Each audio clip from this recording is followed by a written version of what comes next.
La Manuela. Hola, Bambi, qué bueno. Sí. Qué bueno verte y qué bueno verlas a todas, las que veo. Ajá. Diana. Hola. Ahora, Buenos días a todas. Buenos días. Qué rico. ¿Verdad? Pues como les iba comentando, yo las estoy viendo a ustedes también en la franja derecha, así que cualquier comentario o cosa, ¿verdad? Pues me van diciendo. Que eran tres elementos, recordando un poquito a Thomas Merton, de la encarnación a la resurrección, que de nuevo la línea de continuo esta no, es un infinito que no termina, y luego el agua como vehículo de la revelación en la historia. Entonces, como comentaban, no es algo novedoso ni espectacular, no hay drama ni nada de eso, sino un espacio de reflexión y que lo queremos hacer así a modo de meditación, que en algún momento a lo mejor explico alguna cosa, pero básicamente, ¿verdad? Que sea más bien fluido así. Entonces, Merton se fue a vivir más o menos a los 50 años a la abadía de Nuestra Señora de Getsemaní en Kentucky. Es un sitio hermosísimo, tiene unos bosques y unos lagos y unas cuestiones, ¿no? Y esto está regentado por la orden de los cistercienses, de la observancia estricta. Nosotros los conocemos por los trapenses, ¿verdad? La trapa o los trapenses. Yo supe de este lugar y supe de Merton por un amigo queridísimo que estuvo allí, ya fallecido, Eugenio Silva, que tenía un nivel de espiritualidad exquisito. Y entonces ahí con él fue que entendí o comprendí, ¿verdad?, quién era Merton y por qué era relevante para mí en esos momentos de mi vida, de mi trayecto. O sea que es bien significativo, ¿no? Eh, esa, ese encuentro. Y precisamente fue en torno a esa figura que es el Cristo de la Agonía, porque en el bosque de Getsemaní, de allí de Kentucky, hay una serie de estas estatuas y entonces cuando los visitantes llegan, los monjes le dicen, váyanse a pasear. Y entonces a ver con qué se encuentran, ¿no? Y entonces estas imágenes o estas estatuas tienen significado para las personas según las personas se van encontrando con ellas, ¿no? Y precisamente pues el Cristo de la Agonía fue esa figura que me regalaron a mí, me regaló Eugenio, la voy a mostrar aquí. En un momento dado, como, no sé si se ve, y entonces me la enmarcó, me la puso en una tablita así, me la regaló, y con la frase que decía eso, que en el silencio nos conocimos y en el silencio permanece la amistad, ¿no? Esa es como que esa consigna de muy lindo. Así que pues Eugenio, ¿verdad? Siempre lo recuerdo y lo tengo presente en el presente. Es muy chévere.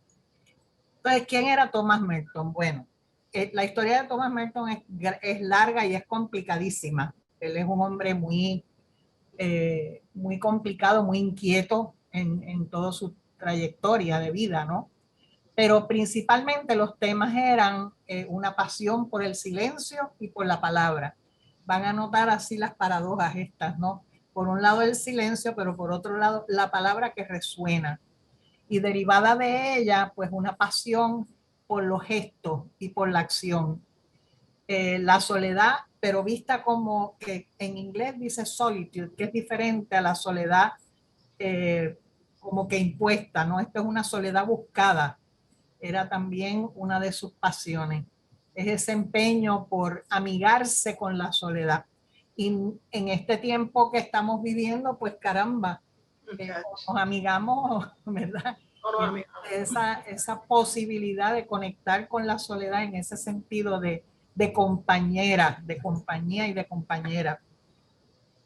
Merton fue poeta, pensador, viajero incansable, activista social y pionero del diálogo entre las culturas y entre las religiones. Precisamente, pues a mí también me llamaba mucho la atención porque conecto ahí con la inquietud que tengo con lo de la filosofía intercultural y todo lo que tiene que ver con ese diálogo, ¿no? El intento de diálogo entre culturas y religiones. Entonces, en uno de sus libros, aquí el tema del agua es interesante siempre, los títulos que él pone, Las aguas de Siloé, que representa una concisa pero completa historia del monasticismo cisterciense. Dancing in the Waters of Life, The Journals of Thomas Merton, ¿verdad? Su libro 5, pero tiene varios. Marca los relatos de Merton a los 50 años y ese momento en que él decide trasladarse a la ermita y donde conecta precisamente con ese gozo de la vida solitaria. Y luego otro libro interesante de él es Thoughts in Solitude y también el de Nuevas Semillas de Contemplación. Algunos están traducidos, yo copié los títulos porque son los que yo tengo en inglés y en español, ¿verdad? Pero tiene un montón de libros, él era un escritor por excelencia. Entonces se le conoce principalmente por la cuestión del silencio y la contemplación y la soledad, ¿verdad? Vamos a ver qué es para Merton la contemplación, y esto está sacado precisamente de ese librito de Nuevas Semillas de Contemplación. Y aquí, de nuevo, yo bajo el tempo y voy simplemente a irlos leyendo a ver cómo eso nos va resonando también a nosotros, ¿verdad? Interiormente. Es la más elevada expresión de la vida intelectual y espiritual del ser humano. La contemplación es la vida misma, plenamente despierta y totalmente activa y plenamente consciente de que está viva, una vida viva. Es prodigio espiritual, es decir, es un espontáneo temor reverencial ante el carácter sagrado de la vida y del ser. Que cuando decimos temor a Dios no es miedo, es sorpresa, en inglés dicen awe, ¿verdad? Es esa atónito frente a lo que es la vida y lo que es el ser. Es gratitud por la vida, por el conocimiento y por el ser. Es una comprensión profunda del hecho de que en nosotros, y esto es importante porque a través de lo que vamos viendo hoy en la mañana, vamos a estar conectando con eso. La vida procede de una fuente invisible, trascendente e infinitamente abundante. Entonces eso nos puede ir resonando dentro. La contemplación es la conciencia de la realidad de esa fuente. Es conocer la fuente de una manera misteriosa e inexplicable, pero con una certeza que va más allá de la razón y de la simple fe. Ahorita vamos a ver esto de la simple fe. ¿Qué quiere decir eso? La contemplación no es una visión porque ve sin ver. Vemos sin ver. Conocemos sin conocer. Conoce sin conocer. La experiencia contemplativa lleva a darnos cuenta de que no hay un qué, sino un quién. Dios es el tú ante el cual nuestro yo más íntimo despierta a la conciencia. Es ese yo soy ante el cual con la voz más personal e inalienable respondemos yo soy. Y hay una conexión inefable, ¿verdad? Entre el yo soy. Manuela, si quieres leer ese pedacito. Donde dice lo serio. La danza, ajá. Lo que es serio para los seres humanos a menudo no tiene importancia ante los ojos de Dios. Lo que en Dios puede parecernos un juego es quizás lo que Dios toma, es que no puedo leer esto, seriamente.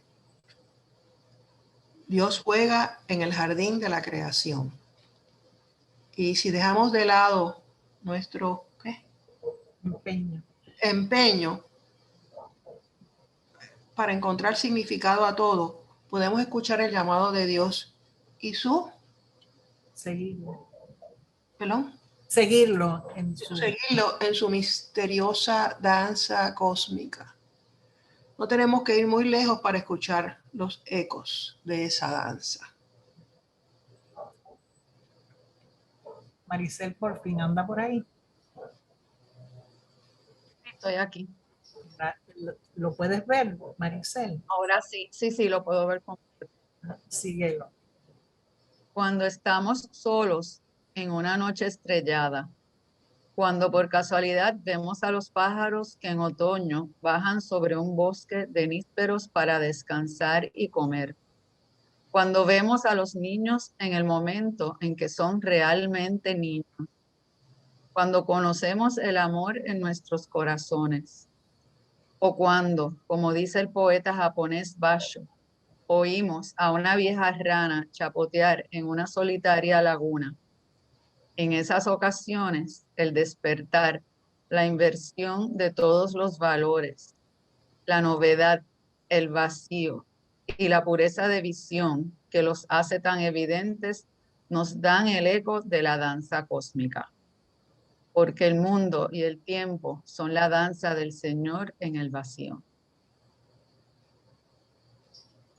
Eso de nuevo, cómo nos va, ¿verdad?, resonando por dentro cuando salimos ahora que estamos en la pandemia. La salida es al patio, a ver el cielo. Y ahí tenemos que el silencio de las esferas es la música de un festín de boda. Mientras más insistimos en malentender los fenómenos de la vida, más nos envolvemos en tristeza, en absurdo, en desesperación. Pero eso no importa, porque ninguna desesperación nuestra puede alterar la realidad de las cosas o manchar la alegría de la danza cósmica que siempre está allí. Es más, estamos en medio de ella y ella en medio de nosotros, latiendo en nuestra propia sangre, querramos o no, nos dice Merton. Entonces, esto como que también trae, no sé si ustedes han tenido ocasión de leer a Ernesto Cardenal, es decir, es una temática que sale muy a menudo, muy frecuentemente entre personas que entran en este campo, digamos, de la contemplación, conectarnos, ¿verdad?, en todos los aspectos de lo que implica la creación. Catalina de Génova decía esa frase: mi ser es Dios y no reconozco otro ser más que mi Dios. Entonces, como es de nuevo aquel yo soy que se encuentra, ¿verdad?, con el yo soy, mi respuesta de yo soy. Entonces, yo no sé si ustedes pueden marcar con su dedo, o yo lo hago aquí con el mouse, pero ustedes no creo que lo vayan a ver, esa figura del infinito, ¿no? En darnos cuenta de la danza cósmica en precisamente ese símbolo del infinito, que lo podemos ir marcando con el dedo. ¿Cómo podemos nosotros entrar en la dinámica del baile divino, de la danza divina? Mi ser es Dios y no reconozco otro ser más que mi Dios. Yo recuerdo que en un tiempo hubo esa dificultad de comprender esa frase y hubo la crítica fuerte de decir, pero es que nosotros no somos dioses, es que no podemos decir esas cosas. Pero es que en el momento en que entramos en ese campo de la contemplación, como diría, recuerdo a Luce López Baral, por ejemplo, que dice, cuando entramos a una experiencia de ese tipo, es una misma conexión, es una misma cosa, es una línea de continuo donde no hay separación ni hay división entre una cosa y otra, es todo una sola cosa, ¿verdad? Una totalidad, ¿no? Entonces, en esa línea de infinito, ahí entramos en la noción que les quería traer sobre la encarnación y lo vamos a ver en torno también a la resurrección. Merton contrastó con Barth muchísimas ideas, Karl Barth, ¿verdad? Una de estas ideas fue la encarnación, precisamente. Una fe incondicional debida a todos los principios, decía Barth, ¿no es acaso una forma típica de descreencia alemana? Y entonces eso fue en un sermón en el 1931. Y Merton se preguntaba a sí mismo, ¿y acaso solo para Alemania y no para todo el mundo? ¿No? Es decir, la fe incondicional debida a todos los principios es una forma de descreencia. Y vamos a ver por qué, porque es paradójico, obviamente, ¿no? Dice esto Barth, debemos poder vivir tanto con principios definidos como sin principios, porque la luz que entró al mundo en Belén, si confiamos en ese testimonio, es la realidad menos cargada de principios de que cualquier persona pueda imaginar. O sea, la locura de la encarnación en ese momento que nace Jesús es una locura, ahí no hay principio. Es que eso fue como, pues ahí está, ¿no? Y entonces la posibilidad, una vez alguien me preguntó eso, si no existiera Jesús, si no existiera lo que sabemos, ¿seguirías viviendo del mismo modo? Es decir, ¿tendrías los mismos principios? ¿Actuarías de la misma manera? ¿Amarías de la misma forma? Y entonces uno dice, pues caramba, tal vez sí, ¿no? Claro, uno lo dice después de haber conocido.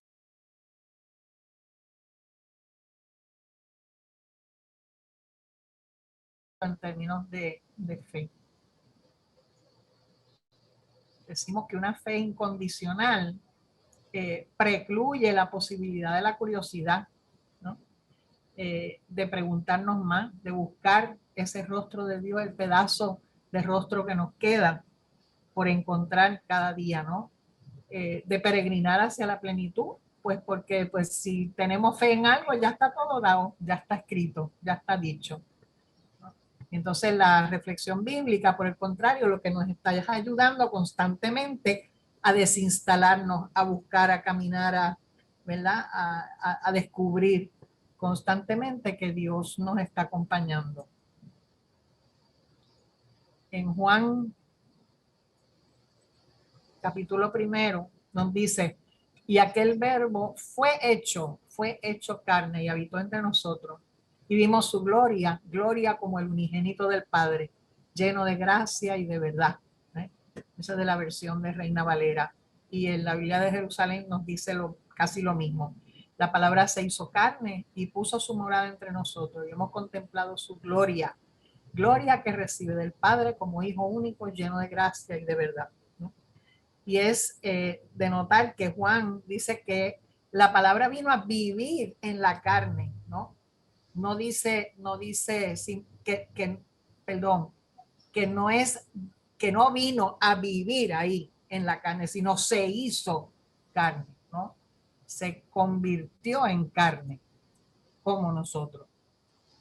Y como seguidores de Jesús podemos ver que es una tan absoluta y convincente encarnación de Dios, Jesús, que le llamamos la eclosión de la evolución humana, o la nueva creación. Y esto entendiendo que Jesús nace obviamente en un contexto y en un espacio y que hay una historia previa, pero la historia nueva, la nueva creación nace, se encarna cuando Jesús se encarna, ¿no? Podemos todos y todas entrar en esa conciencia de la encarnación espiritual junto con Jesús. Es decir, nosotros estamos incluidos en lo que es la dinámica de la encarnación. Jesús sabía que todos y todas estábamos hechos a imagen de Dios. Todos somos dioses, implica Juan en el capítulo 10. Es decir, que somos divinos en nuestra más profunda identidad. Y yo creo que eso ya hoy día nadie puede decir que no sea así. Yo todavía me encuentro en los grupos gente que piensa que son unos pecadores inmundos y que no sirven para nada. Y es sorprendente como todavía encontramos, ¿verdad?, personas que se sienten indignos. Y entonces el comprender, el entender esa regalo tan grande que nos da Dios, que es que somos divinos en nuestra más profunda identidad, porque puso semilla de divinidad en nosotros. Pues eso como que es tan difícil de entender y en nuestros tiempos más todavía. Cuando hay crisis, decimos, ¿verdad? Siempre hay una tendencia a retornar a las cosas más seguras, volver a Egipto. Entonces, Tomás Merton dice, yo lo vi, el punto divino y radiante en el centro de cada persona, en todos los lugares, todos y todas las cosas están llenas con luz sagrada. Es una frase hermosa. Las expresiones cruciales que van apareciendo en el libro de Juan, del 1 al 12, vivir la vida eterna, ser levantado de la muerte, la vida que se da, resurrección, juicio. Vale la pena mantener eso siempre en mente para poder hablar de la tensión que existe entre lo que es encarnación y resurrección. No es un principio y un final, sino que es una línea de continuo, ¿verdad? Y esto no solamente en referencia a Jesús, sino también en lo que nos toca a cada uno y a cada una. Estas expresiones manifiestan la llegada del Hijo de Dios como el que activa el veredicto divino del último día, pero desde el primer día, en continuidad con la resurrección de la vida. Es decir, que nos metemos, ¿verdad?, en la dinámica de la infinitud. El Evangelio de Juan nos trae la vida eterna como una previsión de la vida a la que se entra por medio de la resurrección. Me ven a mí así gesticulando y es que yo como si estuviera allí en la sala de si no es así no me sale. Entonces tenemos eso que decimos, ¿verdad? La encarnación y la resurrección en una misma línea de continuo. Barnes decía que la divina revelación no puede ser descubierta de la misma forma que vemos la belleza de una obra de arte o el genio de una persona. Supone una puerta cuya cerradura solo puede abrirse desde dentro. Qué hermoso, ¿no? Es decir, la llave la tenemos nosotros, la cerradura la tenemos nosotros. La invitación a esa interioridad, ¿verdad?, conlleva unas acciones. Tenemos que ir dando vuelta a la cerradura para la revelación, para el despertar, para lo que se va presentando. Y de parte de Dios, entrar en ese juego infinito de quien se esconde y se va revelando para decir, yo soy quien seré siempre contigo. Entonces es como una dinámica continua. Encarnación, resurrección, entonces, es la misma dinámica en momentos diferentes. Suponen ambas realidades una nueva vida, una vida diferente, un despertar, algo bueno. Ahí tenemos el nacimiento, la imagen, ¿verdad?, del nacimiento de Jesús.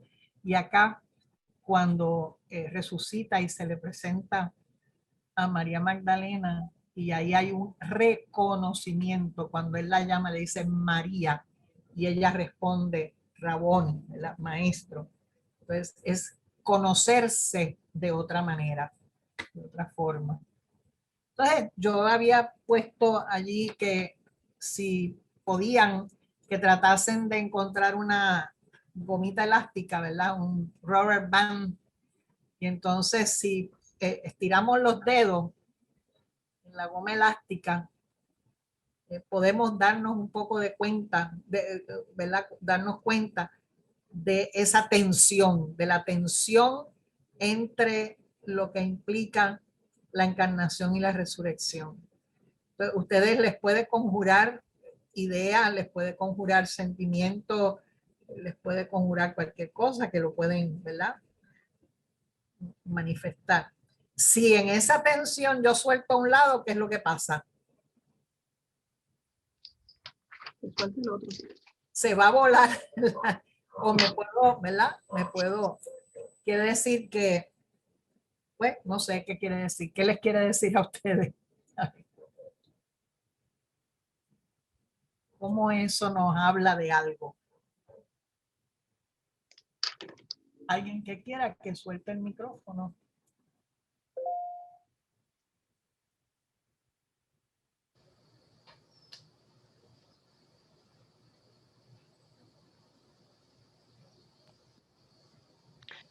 Se va volando.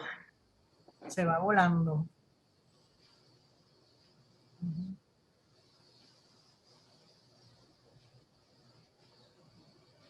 Se rompe la unidad para mí.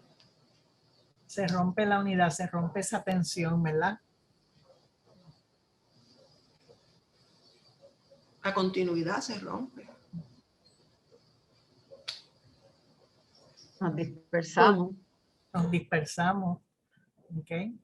Podría volver a su estado original. Podría volver a su estado original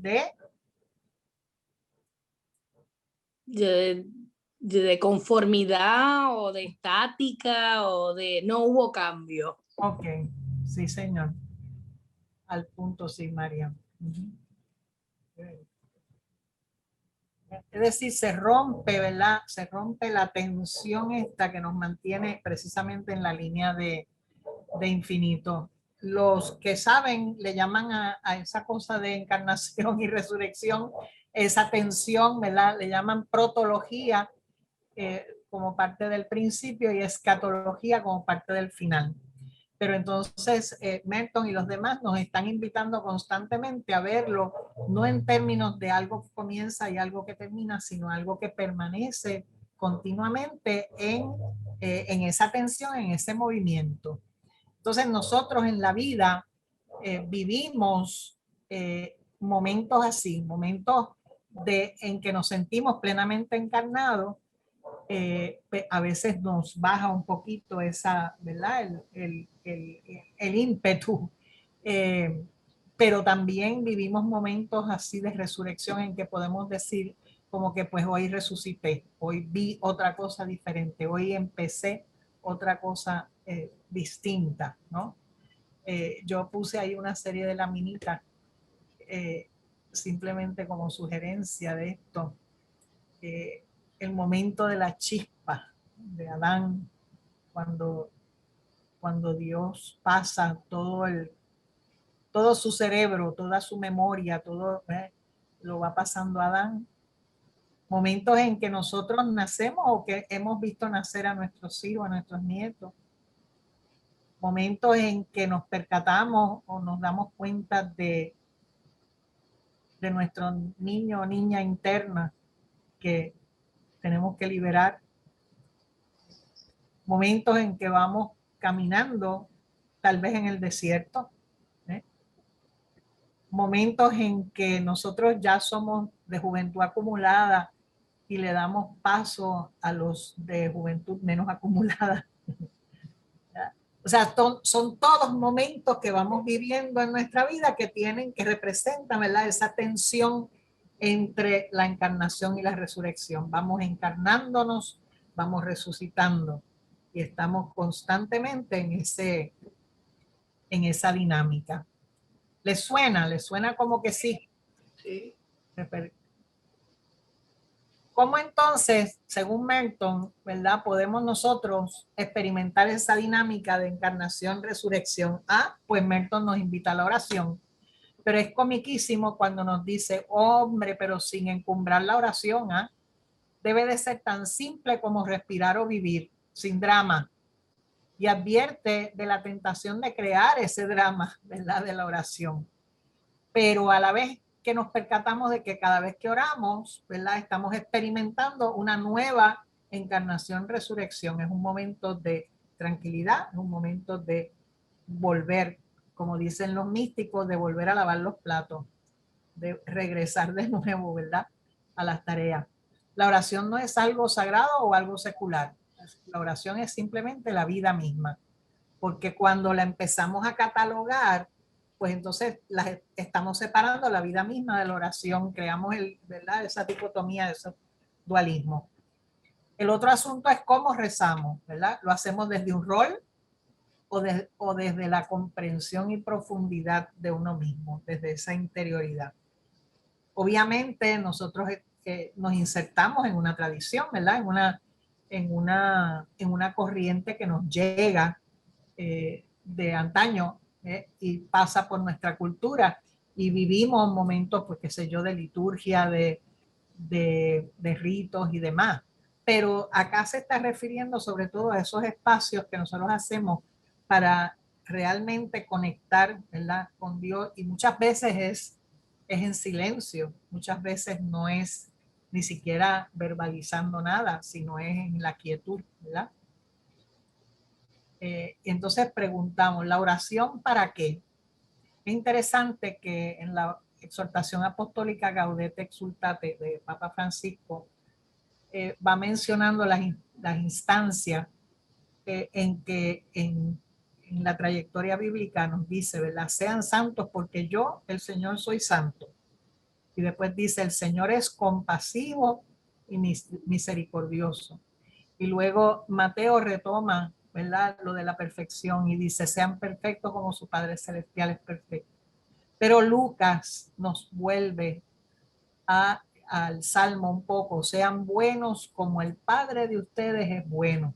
Por lo tanto, entonces, la oración es para que podamos conectar con la compasión, con la bondad, con lo que es bueno, ¿verdad? Y ahí Papa Francisco pues nos lo recuerda. Merton lo que sí que enfatizaba es que para él la santidad era descubrir quién él era. Mira eso. Es decir, que pareciera que fuese un proceso psicológico y no, es un proceso existencial profundo, ¿no? La santidad consiste en ser yo mismo, y para ti la santidad consiste en ser tú mismo o tú misma, ¿verdad? Y que en último término tu santidad nunca será la mía y la mía nunca será la tuya, salvo en el común intercambio de la caridad y la gracia. O sea, nos encontramos precisamente en el servicio, en hacer, ¿verdad?, para el otro. Y para mí, dice Merton, ser santo significa ser yo mismo. Por lo tanto, el problema de la santidad y la salvación es en realidad el problema de descubrir quién soy yo y de encontrar mi yo verdadero. Dios nos deja en libertad de ser lo que a nosotros nos parezca ser, lo que nos dé la gana. Podemos ser nosotros mismos o no, según nos plazca. ¡Ah, qué chévere! Pero eso a muchas personas les da mucho miedo, porque entonces la responsabilidad es mía. Entonces, si yo tengo unas reglas y unas prescripciones y un código para seguir, pues entonces ahí me aseguro. Pero cuando estoy por la libre, qué fuerte, ¿verdad? Sí. Es fuerte. Fíjate, Bambino, ¿has leído el libro de Fray Jit Manuel, La santidad, el desafío de ser como Dios me sueña? Creo que te podría interesar mucho porque va por esta línea. O sea, de la santidad es, pues, Dios me sueña que yo sea auténtica, coherente, que yo sea yo. Exactamente. Va por esa línea. Lo tengo en mi bedside table. O sea, está, quiero que me llegue por osmosis, pero eso no funciona tampoco. Llega en su momento. Va a llegar. Me va a llegar, está en turno. Estoy terminando con el de luces, pero me pasa eso, interrumpo, agarro el montón de libros de Merton para preparar y así ¿verdad? Pero sí lo tengo y lo quiero leer, definitivamente. He estado guiándolo, obviamente. Perdón, ¿quién es? ¿De quién? Jit Manuel, de Jit Manuel. ¿Cuál es En el apellido? Maranata lo tenemos, en Maranata lo tenemos a la venta. Puede llamar a la casa y, ¿verdad, Manuela? Sí, sí. Sí. Tenemos el libro. Excelente, tremendo también. Pues Merton nos sigue diciendo, ¿verdad? Y esto es su libro de Semillas de Contemplación, puesto que solo Dios posee el secreto de mi identidad, únicamente Dios, ¿verdad?, puede hacerme quien soy, o mejor, únicamente Él, Dios, puede hacerme quien yo querré ser cuando por fin empiece plenamente a ser. Cuando yo me decida, cuando yo abra esa cerradura que tengo dentro, cuando le dé vuelta la llave, ¿no? Ahí entonces empieza de nuevo la dinámica de Dios haciendo efecto en mí y en lo que yo soy, porque me vuelvo consciente, obviamente. Las semillas plantadas en mi libertad en cada momento, por voluntad de Dios, son las semillas de mi propia identidad, de mi propia realidad. de mi propia felicidad y de mi propia santidad. Son cosas así como que como que cuando uno las lee, uno dice, caramba, se cae de la mata, ¿no? Pero qué difícil es comprender que eso es así y que es sencillo. Ajá. Vamos a ver entonces un poquito, a comenzar con las imágenes de agua y Merton, cómo maneja el asunto de las aguas. Hay una señora que se llama María Cristina, ahora ni yo lo veo, que habla sobre ese Merton y las aguas, ¿no? Y dice que hablaba sobre el agua retomando los mitos ancestrales y la sabiduría universal. Tengo la referencia más adelante, o sea que se las doy completa. Y nos dice que el agua es como el útero primordial de vida. Claro, o sea, nacemos en un balde de agua, ¿verdad? Literalmente. Igualaba el agua, las montañas, las cuevas, la vegetación y los símbolos de lo materno en la medida en que comparten las características de la propia madre. Hablaba del agua de las profundidades, del agua de las corrientes subterráneas, de los océanos, de las fuentes, o sea, los manantiales, ¿verdad? Las pequeñas lagunas, los ríos, el agua maternal, que no solo genera, sino que transforma y alimenta. Dice, como leche que emana de la tierra o del cielo en forma de lluvia. En cada instante se encuentra el propio manantial. Y en ese manantial es que nos habla Dios. Allá de la fuente. Merton nos sugiere, ¿verdad?, que el proceso de autoconocimiento en proceso a la santidad, como decía hace un rato, ¿verdad?, es fluido. Son cosas que fluyen. En la oración profunda, es decir, en la contemplación, ¿verdad?, vamos poco a poco descubriendo ese manantial, que no es otra cosa que la propia conciencia. También hacia afuera, ¿verdad?, la conciencia, la educación en conciencia nos ayuda a pensar en que cada vez que yo opto y decido, voy generando una conciencia mucho más plena. ¿Okay? Pero de parte de Dios es en el descubrimiento precisamente de ese manantial interior. Descubrimos que no estamos solos, que vivimos en un contexto, pero el mayor descubrimiento es que el centro o el objetivo de nuestra oración ya no somos nosotros. Es decir, ¿dónde yo pongo el énfasis de mi oración? ¿Lo pongo en mí? ¿Yo amo a Dios? ¿O lo pongo en esa, sea lo que sea que es Dios, ¿no? Nuestra interioridad queda difusa. Llega el momento de esa quietud absoluta. Llega el silencio. Y en ese silencio es que descubrimos que el centro es Dios. Y es en ese momento precisamente que vemos. Empezamos a ver. Juan nos presenta la sanación del ciego de nacimiento y que Jesús, precisamente en sábado, envía al ciego al estanque de Siloé. Hace referencia el texto a los fariseos que preguntan, ¿quién pecó? ¿Él o sus padres? Y al final el relato es bellísimo, ¿no? Y nos pone la paradoja. Entonces, algunos de los fariseos que estaban con él al oír esto, le dijeron, ¿y acaso nosotros también somos ciegos? Y Jesús les responde, si fueran ciegos, no tendrían pecado.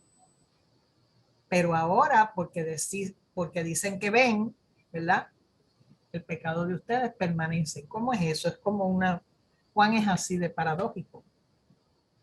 ¿Cómo es eso? Vamos a pensar. Si lo es antes y si lo es hoy día, ¿no? Si lo es quiere decir enviado. O sea, la palabra tiene el significado de enviado. El ciego sería ahora que ve un enviado. Entonces, pensemos nosotros, cada uno, cada una. ¿Cómo es que cada uno, cada una está ciego? Nos encontramos en el borde de la piscina de Siloé y nos podemos preguntar, ¿de qué ceguera me quiero lavar? ¿Qué es aquello que quiero ver?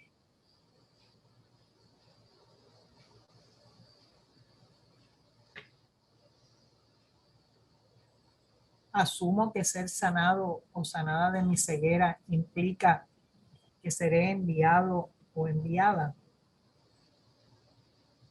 ¿A qué?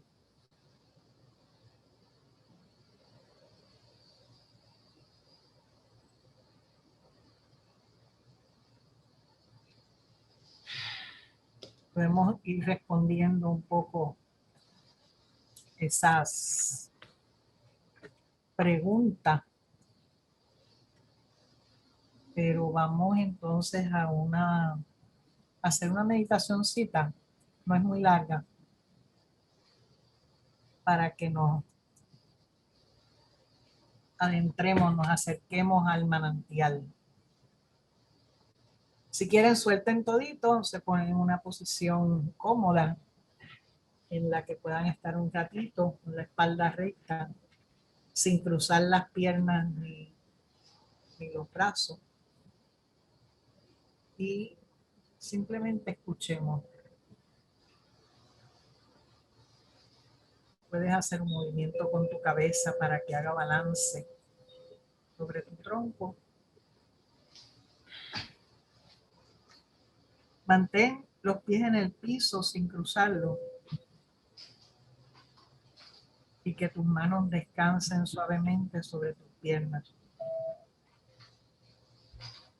Percibe el ritmo de tu respiración, del aire que entra, que reparte nutrientes por todo tu cuerpo y que sale luego cálido, usado. No hagas nada, solo percibe cómo aspiras y cómo botas el aire. En la medida en que te hagas consciente, podrás respirar más profundamente. Y cuando quieras, vas cerrando suavemente tus ojos. Así suavemente, con tus ojos cerrados, explora tu piel. Y todas aquellas partes que puedas tocar. Por ejemplo, siente la piel sobre tus manos, tus dedos, las palmas de tus manos. Y despacio eleva tus manos a tu cuello. Y simplemente explora. Al hacer esto, haz notas mentales. Encuentras aspereza, sequedad, humedad, suavidad o lo que sea que descubras. Permítete solo explorar. En la medida en que exploras, déjate percibir cualquier pensamiento, sentimiento que pueda pasar por tu mente o por tu estómago. Al tocar, permite que este toque sea más profundo y percíbete debajo de tu piel. Esto permite que estés en contacto con el fluir de tu sangre y más adentro con el movimiento de tus músculos. Como si añadieras un poco más de poder al movimiento de tus manos. Y te das cuenta que así eres debajo de la piel. Reconoces la habilidad de moverte, de apoyarte, de levantarte, de sentir placer. Percibe aquello que piensas y sientes según vas explorando. Muy suavemente, muy despacio, encuentra tu pulso. Puede que lo notes en las puntas de tus dedos o en la parte de adentro de tu muñeca. Así te pones en contacto con los latidos de tu corazón. Al darte cuenta de los latidos, déjate sentir el ritmo, el ir y venir de tu circulación. Cuando puedas sentir ese ritmo de tu circulación, acompasa el ritmo de la respiración. Es decir, respira en sintonía con tus latidos. A la vez, date permiso para estar en contacto con lo que sientes de ti misma.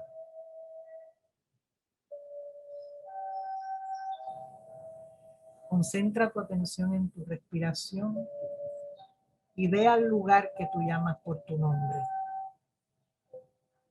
Ese espacio interior en el que puedes conectar con tu centro. Toma otra respiración profunda y mientras exhalas, relaja tu mente. Deja de lado cualquier problema, preocupación o responsabilidad solo por un momento. Siempre puedes volver a manejar estas cosas cuando sea apropiado. Durante los próximos minutos, déjalo ir. Deja que tu mente se tranquilice y que lo que surja fluya. A medida que surgen pensamientos en tu mente, simplemente obsérvalos y libéralos. Libera cada pensamiento tan pronto como lo notes. Imagina que tu mente está pacífica y en silencio, como un lago, un estanque, tan tranquilo que ni siquiera hay onda en la superficie. Respira profundamente y mientras exhalas, imagina que puedes mover tu conciencia a un lugar muy profundo. Imagina que estás caminando por un hermoso sendero en la naturaleza, sintiendo la paz y la belleza de la naturaleza a tu alrededor. A medida que caminas, gradualmente te sientes cada vez más relajado y relajada. Entras en tu santuario interior, que puede ser un prado, una montaña, un lugar en el bosque, un río, una playa. En cualquier lugar donde te sientas agradablemente cómoda. Permite que ese lugar sea como quiera ser. Un lugar pacífico, hermoso y seguro para ti. Un lugar muy privado. Es tuyo. Nadie más puede venir aquí a menos que sea invitado. Tómate unos instantes para ser y sentir y ver. Para estar consciente de ese tu santuario. De cómo te sientes estando allí. Ahora imagina que ese lugar se torna en un manantial y que a la vez ese manantial está dentro de ti. Las aguas del manantial fluyen a tu alrededor y dentro de ti. De esa experiencia particular puedes percibir el aire, puedes percibir otros seres vivos, las plantas, los animales, las aves. Imagina que comienzas a ver o a sentir la presencia de un ser sabio que está a punto de entrar. Ese ser podría ser una persona, un niño, una niña, podría ser un color, podría ser el agua de ese manantial que fluye a tu alrededor y en tu interior. Siente la energía de vida y de sabiduría en la medida en que fluye a tu alrededor. Confía en ti, en tu energía, en tus propios sentimientos. Haz contacto con la sabiduría que fluye en tu entorno. Puedes establecer contacto a través de palabras o de cualquier manera que tu percepción te lleve. La sabiduría se hace disponible para ti de la manera en que tú la necesites. La sabiduría puede ofrecerte un mensaje. Acógelo. Y si hay algo que necesitas o deseas especialmente, ábrete a la sabiduría y pídelo.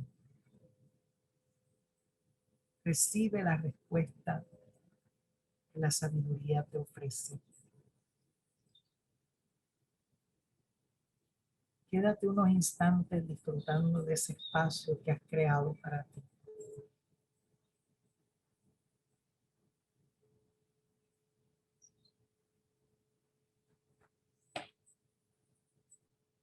Agradécete ahora a ti misma esa oportunidad que te das de estar en contacto con tu sabiduría interior. Concentra tu atención en la respiración y con cada inhalación vas lentamente emergiendo del manantial con energía y con capacidad de percibir tu entorno, tu sentimiento, tu cuerpo.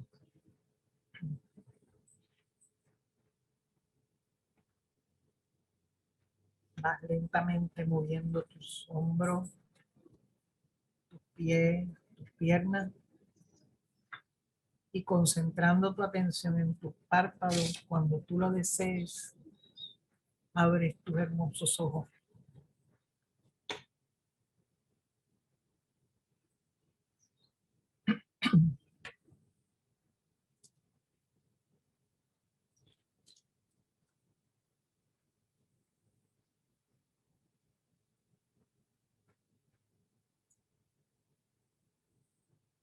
Estamos todos y todas.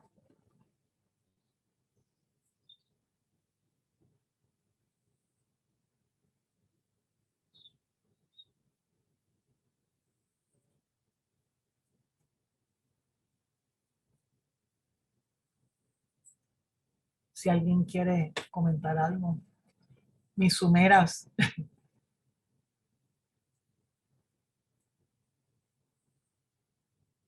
Acuérdense de desconectar el micrófono.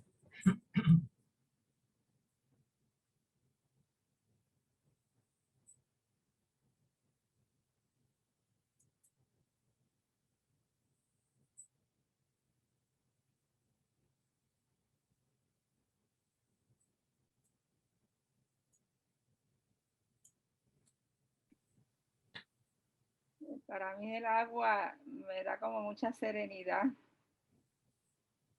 Es como un símbolo de tranquilidad, de relajación. Lo asocio mucho con la playa, que es un lugar como que uno siente una tranquilidad. Y fíjate, muchas veces como que uno siente una presencia de Dios cuando está en la playa. Eso es así. Gracias.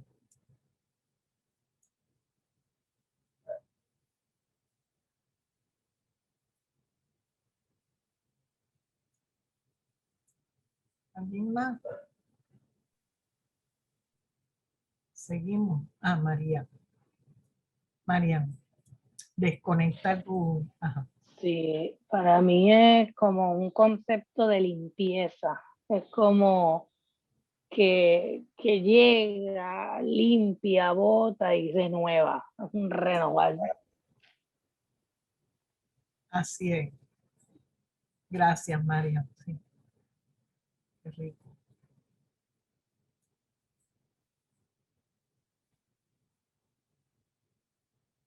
¿Alguien más? Seguimos. Acuérdense que pueden comentar entre medio también, o sea, cualquier cosa, ¿verdad? Vamos a ver un poquito el significado del agua. Me encanta esa imagen junto al pozo.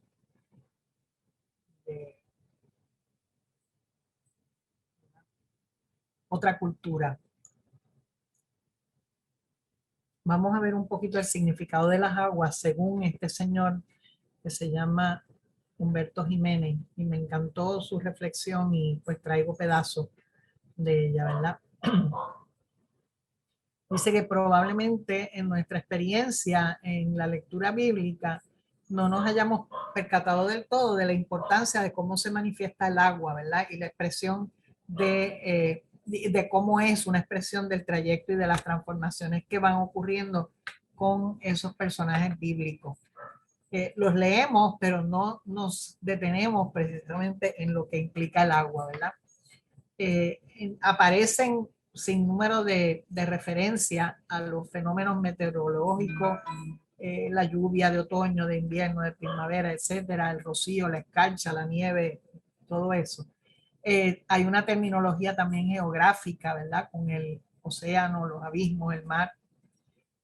Hay de palabras que se refieren a la aprovisionamiento, como el pozo de donde saco el agua, cisternas, aljibes, etcétera.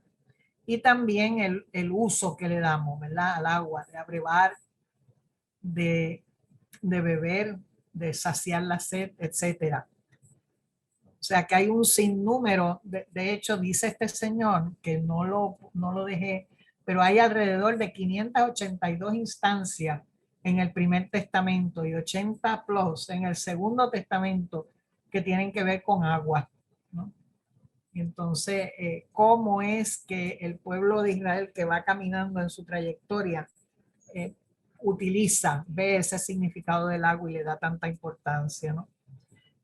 En la Biblia la trayectoria seguida es, ¿verdad? Siempre es un encuentro y un camino, una peregrinación en la que Dios va, eso no hay duda ninguna, ¿verdad? De que Dios va acompañando a su pueblo y en la que ese pueblo va reconociendo a Dios, reconociéndolo y afirmando esa presencia de Dios con ellos. Se puede detectar una dependencia casi de Dios. Lo pongo entre comillas porque no es una dependencia negativa en general. Algunos sí, pero en general, sino que es como que contar con, ¿verdad? Toda la realidad creada para Israel es sacramental. Es decir, que puede ser un signo de lo trascendente. Y la abundancia de aguas con que se describe en la protología, que hablábamos, ¿verdad?, del principio de la encarnación y de la escatología al final de los tiempos, que enmarcan la historia de Israel, nos muestra simbólicamente y con gran claridad la manera como el pueblo se iba relacionando con el agua. Unas veces se veía como fuente de vida o de purificación y otras veces como elemento destructor y temible. Nos explica el autor que la actitud de Israel frente al agua siempre fue ambigua. Por un lado, pues la amaba, la deseaba y la respetaba, pero a la vez le tenía mucho miedo, sobre todo al mar, ¿no? Que no podía dominar. Y de hecho tenemos eso, nos vamos a morir aquí y tú allí durmiendo y no haces nada. Es decir, ese temor casi primal del agua. La noción de principio a fin que veíamos antes se nota tanto en la primera página como en la última página de la Biblia y ponen el agua como el elemento dominante. Eso es una curiosidad que me parece como que maravilloso eso, ¿no? La protología y la escatología concuerdan en dar al agua ese puesto importante. Es como si quisiera decirnos que toda la historia de la tierra, desde su comienzo hasta el final, está regida por la criatura agua. En el Génesis, que también es una imagen hermosa, nos dice que el Espíritu de Dios aleteaba sobre las aguas para fecundarlas y darles el poder que de ellas surgiera la vida. Las primeras civilizaciones elaboran, ¿verdad?, todos los mitos de la creación. En todas las civilizaciones tienen estos mitos potentes sobre la creación, y el agua es precisamente ese elemento primordial. Dios nos divide las aguas superiores de las inferiores por medio de la bóveda sólida del firmamento y separa las aguas del lodo primitivo. Las aguas se reúnen y forman ese océano primordial y emerge la tierra firme que son los continentes. O sea, es linda la imagen cuando uno se mete en ella, ¿no? Entonces ahí no sé si alguien quiere leer esa cita de este señor que me parece hermosa, Maricel o Manuela. Manuela, ¿tú puedes verlo todo o no? Yo creo que Manuela no puede verlo todo. No se escucha. No lo puede ver. Pues dale. ¿Quieres que? Ok. Dios, desde su trono de gloria, miró con bondad ese mar joven que ensaya sus fuerzas, chocando contra los arrecifes y lanzando su espuma irisada en 1000 colores sobre las playas solitarias. Dios es un poeta y un artista. Juega con la luz que ha creado y se deleita viendo cómo al conjuro de su palabra omnipotente van surgiendo los seres. Y con la paleta de los colores del arco iris, pintaría los primeros atardeceres y amaneceres sobre un mar de reflejos cambiantes, al vaivén de las olas. En su estancia, seguramente que están los cuadros de esos primeros paisajes dibujados con luz y con agua, elementos simples y originales de una acuarela inimitable. Qué lindo. Hermoso. Nos dice también en la Biblia, ¿verdad?, que en el Apocalipsis el ángel vuelve a retomar las imágenes del paraíso para hablarnos de la vida del más allá, ¿verdad? Y le muestra al vidente un río de agua viva, reluciente como el cristal, que sale del trono de Dios y del Cordero. Otra imagen así como que hermosa de nuevo. En la mitad de la calle de la ciudad, a cada lado del río, crece el árbol de la vida. Y allá en el paraíso estaba el árbol de la vida. Ese árbol de la vida nunca deja de aparecer, ¿verdad? Está presente en toda la historia humana. Quien tenga sed, que se acerque. El que quiera, coja gratuitamente agua viva. Toda la felicidad y la alegría que se puede experimentar en el paraíso está expresada bajo el simbolismo del agua. En otro texto referente al mismo tema dice el salmista: les daré a beber el torrente de tus delicias. Agua al comienzo, agua al final y agua en los momentos culminantes de la historia. Otro detente para todas ustedes: contemplen si, ¿verdad?, en la vasija del agua, si la tienen, para que contemplen el agua en esa vasija.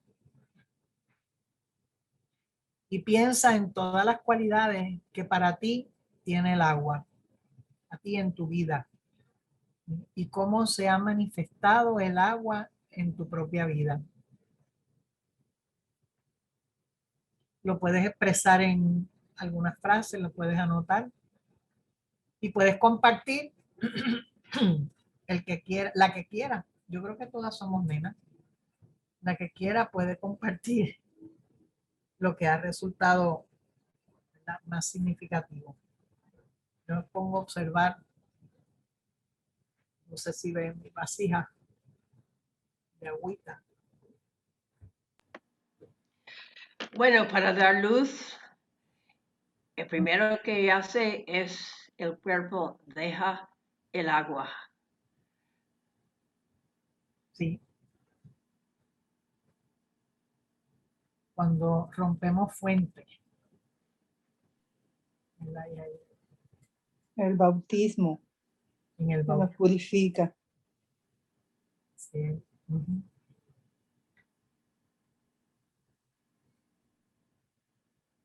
Ujú. Ese río que hay ahí es el río Borinquen, en Cagua.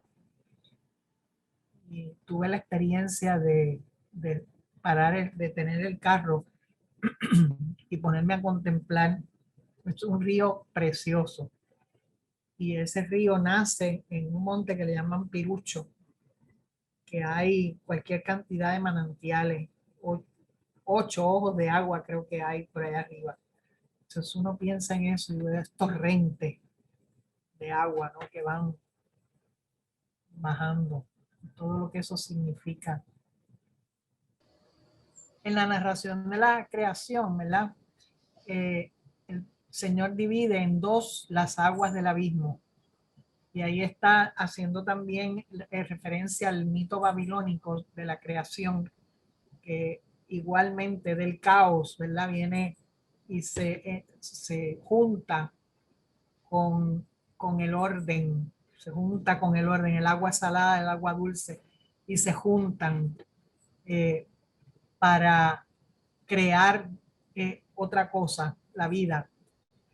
Pero en la imagen de Dios no vemos que haya una lucha, sino simplemente al organizar el mundo, el Señor ha impuesto a las aguas de una vez y por todas un límite, ¿verdad? Que no pueden franquear sin el orden mismo de Dios. Pusístele un límite que no traspasarán, no volverán a cubrir la tierra. Y aparece en el Salmo 104 y en Proverbios. Pero hay un detalle, y es que en el diluvio tenemos el reverso de la creación, ¿verdad? El Génesis nos dice que vio Dios que todo era bueno. Y de hecho, cuando crea al ser humano dice que es muy bueno. En la introducción al diluvio afirma, vio Dios que el hombre había corrompido su camino sobre la tierra. Y entonces aparece el tema del diluvio con el protagonista, que es el agua, ¿no? Que se convierte en un arquetipo universal. Y todos los pueblos y todas las culturas tienen la experiencia de la fuerza destructora, pero a la misma vez regeneradora del agua. El mundo envejecido, poblado por una humanidad en decadencia, nos dice el autor, ¿verdad? Es sumergido en las aguas para poco tiempo después resurgir como un mundo nuevo del caos acuático.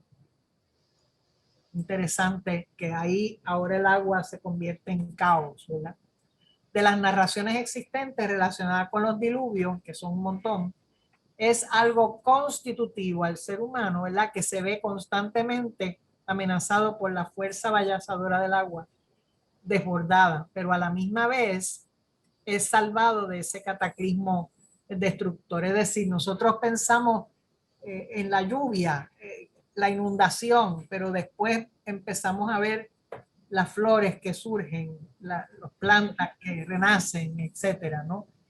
Después de María, nosotros que vivimos esa cosa tan terrible, cómo después poco a poco se ha ido reconstituyendo la naturaleza.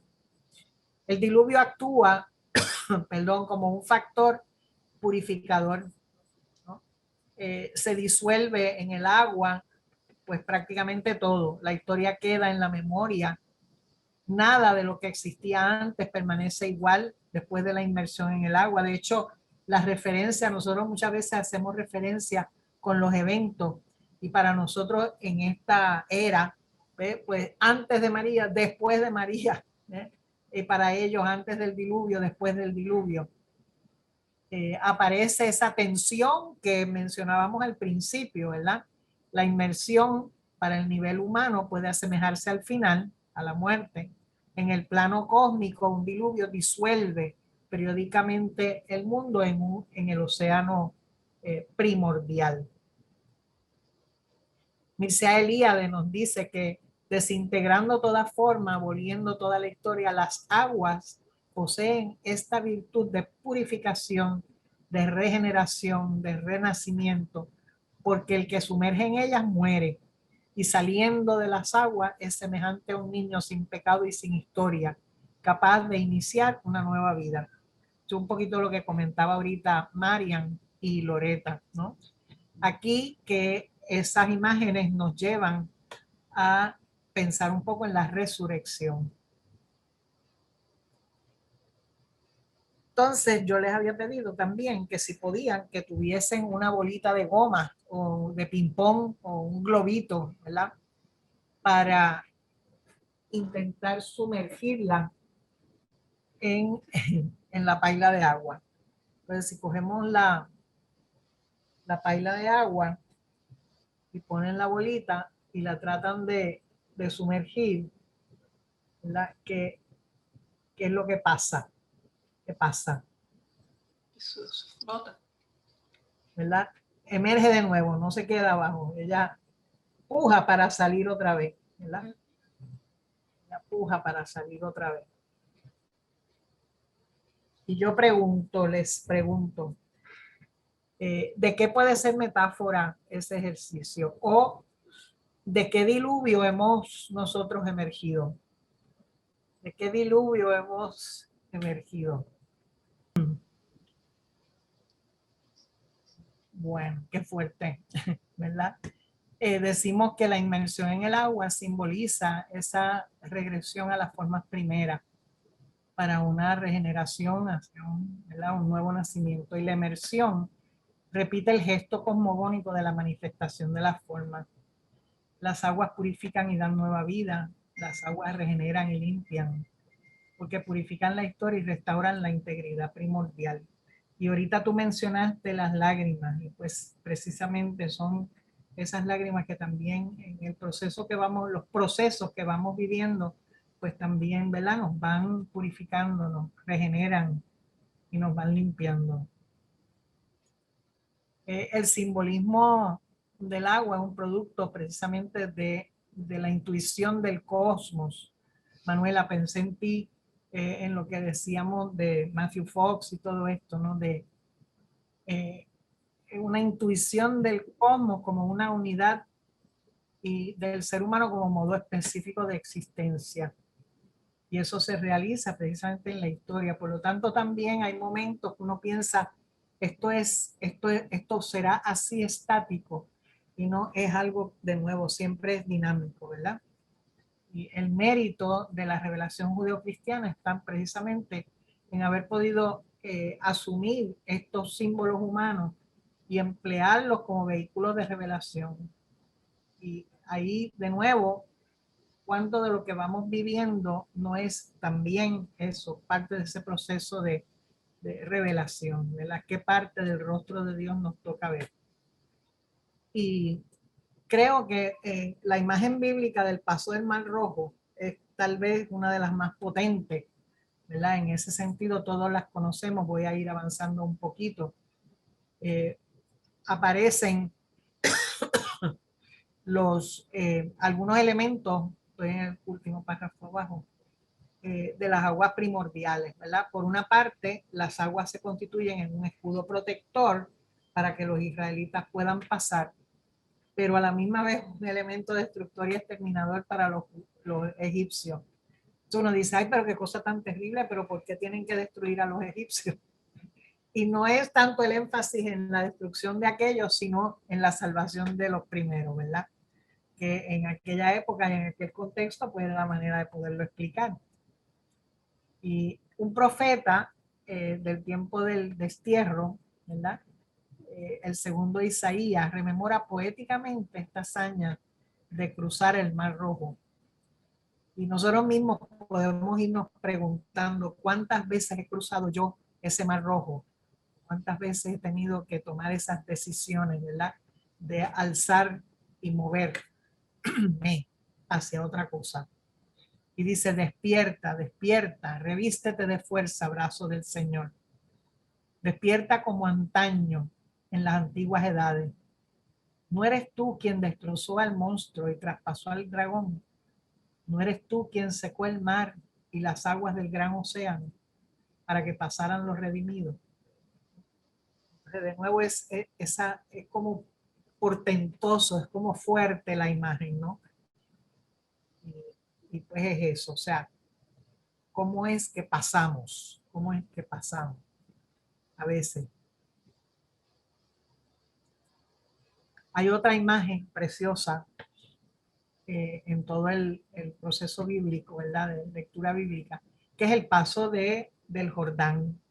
A mí me fascina.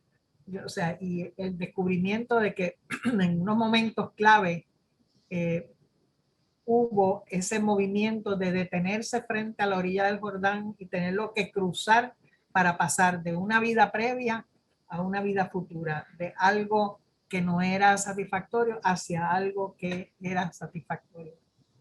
Y entonces comparando el Jordán pues con el Éufrates, el Tigris, etcétera, el Nilo, ¿verdad? Pues no tenía gran relevancia, no era algo así fuera de este mundo. No fertiliza Palestina, ni es navegable, ni tiene canales, ni nada de eso. Pero sin embargo, representaba, ¿verdad?, esos sucesos en el que en él se dieron y que marcaron esas etapas decisivas en la historia del pueblo. El comienzo de la vida en el desierto está señalado por el paso del Mar Rojo, y su fin y el inicio de la entrada en la tierra prometida por el paso del río Jordán. Es decir, por un lado el pueblo se va moviendo, cruza el Mar Rojo, pero entonces todo lo de ese proceso posterior de la tierra prometida necesariamente obliga a pasar por el Jordán. La reflexión teológica ha presentado la entrada en la tierra prometida como una antítesis de la salida de Egipto, ¿verdad? Dos sucesos que se producen en la misma época del año, curiosamente en primavera. Estamos en primavera nosotros ahora. Entramos al proceso de la Pascua, ¿verdad? A la Pascua en Egipto siguió el paso del Mar Rojo, al paso del Jordán sigue ahora la celebración también de la Pascua. Estamos justamente en la orilla para cruzar ese río. Esta presentación teológica responde a un acontecimiento histórico, ¿verdad? Algunas tribus que venían de Egipto atravesaron el río Jordán cerca de Jericó. El río Jordán atraviesa la tierra y la historia de la Biblia y tiene ese significado espiritual muy potente. Y es significativo porque, sobre todo para los judíos, porque las tribus de Israel con la conducción de Josué cruzaron el río en tierra seca para ingresar en la tierra prometida con el arca, y toda la imagen es bellísima, ¿verdad? Después de años de deambular por el desierto. Voy a seguir un poco aquí, dice un trozo del Eclesiástico: rebosa sabiduría como el Pisón y como el Tigris en primavera, va llena de inteligencia como el Éufrates y como el Jordán durante la cosecha, ofrece enseñanzas como el Nilo y como el Gihón durante la vendimia. Qué hermoso, comparándolo con los ríos grandes, pero ahí está el Jordán, ¿verdad? En medio. Entra entonces en esa imagen del Jordán, pues la imagen del bautismo de Jesús, ¿verdad? En él se dan cita las fuerzas primordiales del comienzo, el agua sobre la que se cierne el espíritu vivificante y la voz o la palabra de Dios que llama a los seres a la existencia. Decíamos hace un ratito que Jesús representa como que esa eclosión, ¿verdad? La nueva creación, la vida nueva. Y ahí también pues encontramos que el agua del Jordán tiene ese símbolo, ¿verdad? De las aguas bautismales que alguien mencionó también. El espíritu que desciende desde el cielo y la voz del Padre que llama a Jesús su Hijo. Y cuando nosotros nos bautizamos nos consideramos ya plenamente hijos e hijas.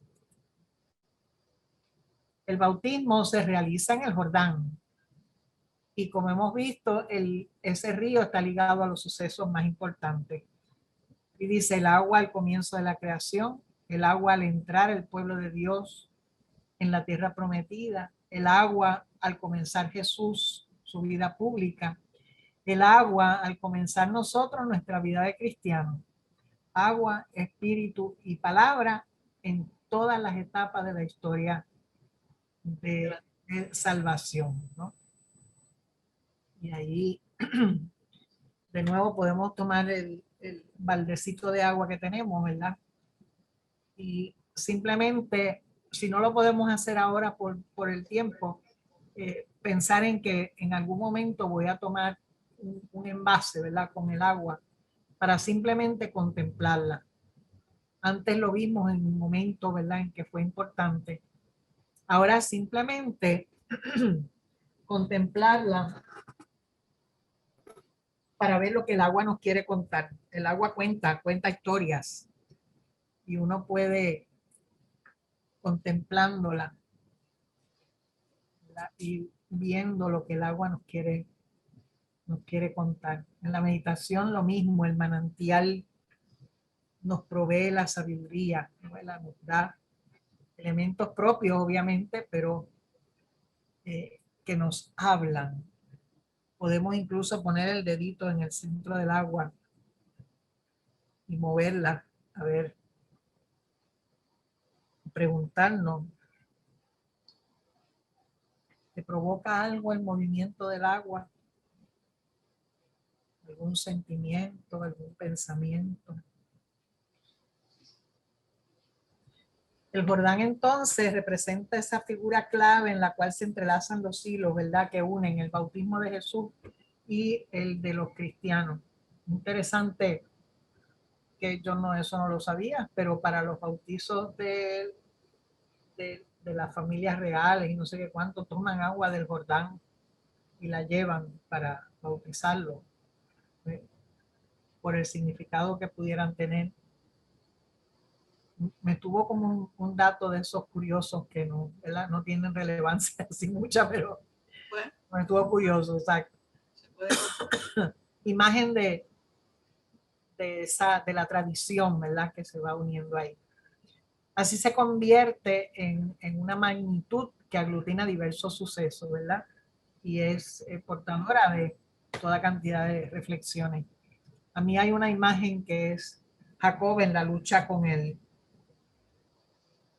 ángel, con Dios, vamos, exigiéndole a Dios que le dé, que lo nombre, ¿no? Y esa lucha ahí, y es precisamente en ese momento al lado del Jordán, y que nombra a ese espacio de esa ribera, ¿no? La nombra Penuel, por eso es que luchó con Dios hasta el final y le llegó a ver el rostro, ¿no?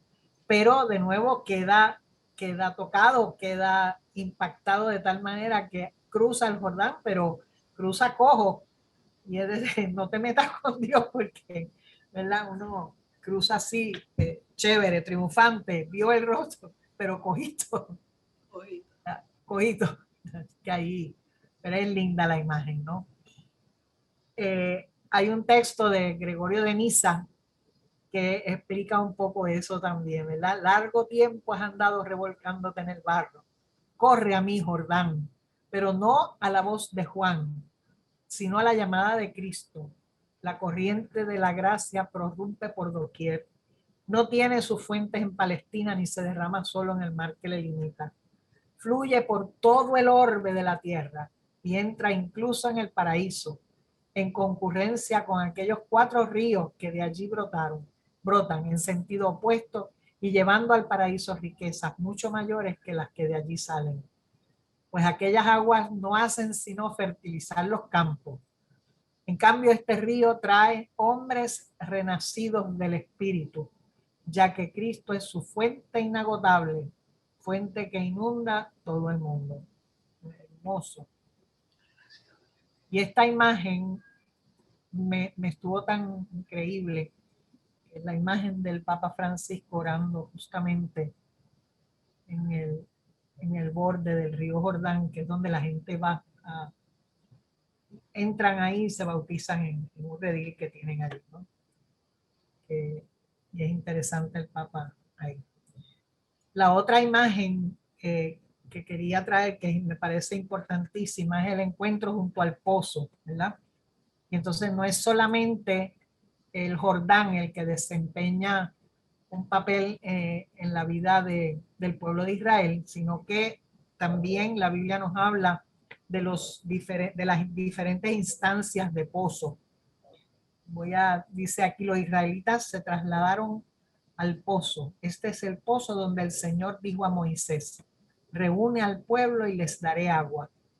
Y los israelitas cantaban esta canción. Brota pozo, cantadle. Pozo que cavaron príncipes, que abrieron jefes del pueblo con sus cetros y bastones.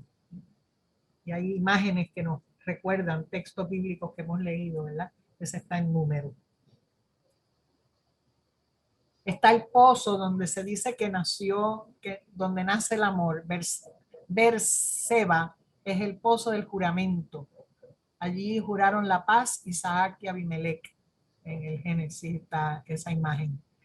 Los pozos están íntimamente asociados a la mujer porque precisamente la cotidianidad, la vida cotidiana giraba alrededor de la búsqueda del agua en el pozo. Nosotros los que tenemos juventud acumulada y que vivimos en el campo nos podemos acordar de que las mujeres tenían que ir a la única plumita que había en el barrio para buscar el agua y trepársela en la cabeza, ¿verdad? Para llegar el agua a las casas. Yo que me crié en caña de azúcar en la central, pues veía eso entre la gente del campo allí. Y es eso, o sea, cómo gira en torno a la mujer el asunto de los pozos. Agar, la esclava egipcia que Sara había dado a su esposo, resultó encinta. Los celos de su ama la hicieron huir de la casa de Abraham. El ángel del Señor la encontró junto a la fuente del desierto, la fuente camino del sur, ¿verdad? Otro pozo. Ella, en un momento de desesperación, ella recibe un anuncio. Será numerosa la descendencia. Y lo que representaba muerte, resulta que ahí se convierte en vida. Y pienso en la semilla del aguacate. Eso es así, ¿verdad? He visto al que me ve. Por eso se llama ese pozo, pozo del que vive y me ve.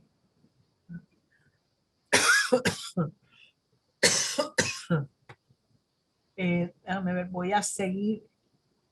Dice, Señor Dios de la amo de Abraham, ¿no? Dame hoy una señal propicia y trata con amor a mi amo Abraham. Yo estaré junto a la fuente cuando las muchachas de la ciudad salgan por agua. Diré a una de las muchachas, por favor, inclina tu cántaro para que beba. La que me diga, bebe tú, que voy a brevar a tus camellos, esa es la que has destinado para tu siervo Isaac. No había acabado de hablar cuando salía Rebeca, la hija de Batuel. Precioso ese cuento. Batuel con el cántaro al hombro. La muchacha era muy hermosa y doncella. No había tenido que ver con ningún hombre. Bajó a la fuente, llenó el cántaro y subió. El criado corrió a su encuentro y le dijo, déjame beber un poco de agua en tu cántaro, ¿no? Y es allí, junto al pozo, donde comienza a tejerse la canción del amor. El agua fue el vínculo que unió dos corazones que hasta ese entonces no se conocían. Llama la atención que en ese relato la sencillez idílica, ¿verdad? La sencillez idílica con que actúan esos personajes, pero de hecho es el amor que nace en ese momento.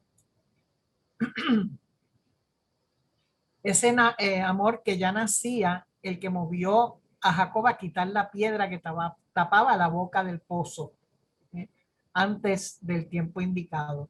Desde ese gesto de Jacob, Raquel sintió que sus fibras más íntimas se estremecían. Allí junto al pozo, al mismo tiempo que se sacaba el agua, se renovaba el misterio del amor. Perdón. Una vez más, la mujer y el pozo como fuente de vida, ¿verdad? Están ahí en relación. Voy rapidito porque ya se me está acabando el tiempo. Quiero comentarios, ¿verdad? Dice Isaac, Jacob y Moisés, 3 personajes de Israel. Rebeca, Raquel, Séfora, 3 mujeres encontradas junto al pozo de aguas. 3 historias que escucharon las generaciones y que siguen repitiendo se siguen repitiendo sin perder nunca el encanto. Fascinante. 3 historias paralelas como para mostrar que a través de los tiempos la vida discurre siempre igual y tiene las mismas raíces profundas. quiero aquí también, en el Nuevo Testamento, ¿verdad? Volvemos a encontrarnos todos y todas en un pozo. Un hombre y una mujer que tejen su diálogo junto a ese pozo. Es Jesús que, sentado junto al brocal, revive toda la historia de Israel y ofrece a la samaritana el agua viva que calma la sed para siempre. En ese diálogo, ¿verdad? Entre Jesús, que es que resulta bellísimo el diálogo entre Jesús y la samaritana, el simbolismo del agua alcanza su mayor expresión. No solo es agua natural, sino es un agua que salta hasta la vida. La persona de Jesús se ofrece a esta mujer que representa al Israel de todos los tiempos, que inútilmente día tras día intenta saciar su sed con el agua del pozo sin lograrlo del todo. Comienza ahí una nueva historia, ¿verdad? Un nuevo amor empieza como otrora junto al pozo, cuando la mujer reconoce a Jesús como que el que trae el don de Dios. Deja allí sin llenarlo, arranca y va y busca a sus vecinos para comunicarles la buena nueva.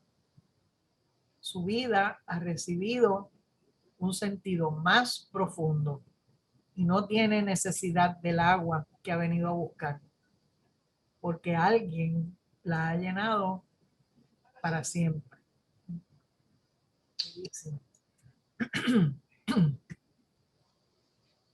Quizás para reflexionar nosotros también, las aguas que ahora bebemos fueron las mismas que estaban en el cielo cuando el Señor las separó de las de abajo mediante el firmamento.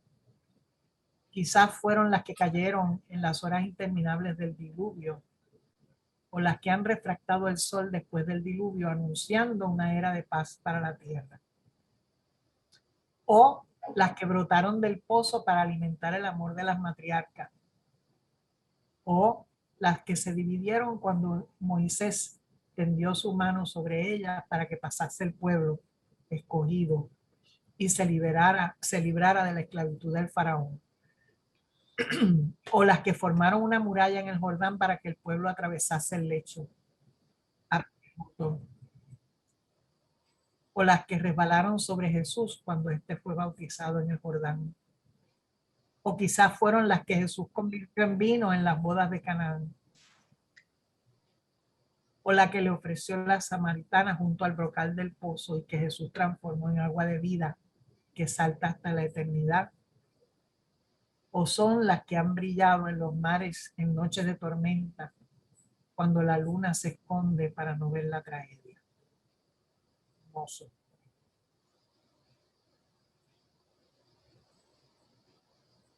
¿A cuántos, verdad, de nosotros también habrá purificado a los que en el curso de los siglos se han sumergido en ella? ¿O han dejado que ella diáfana y cristalina corra sobre sus cuerpos? ¿Cuánta sed han apaciguado? ¿Cuántos incendios han extinguido? ¿Cuántos cauces de ríos y montañas han cruzado?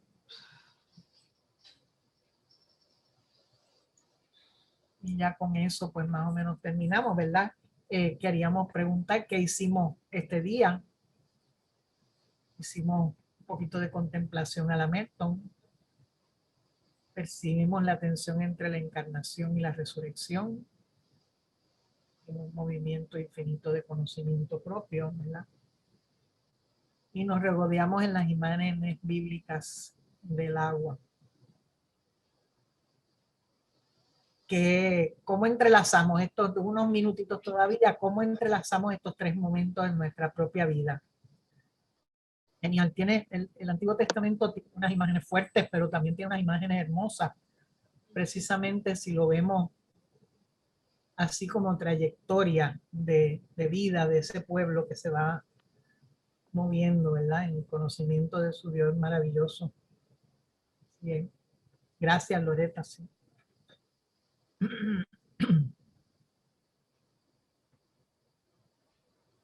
¿A qué nos invitan estos temas?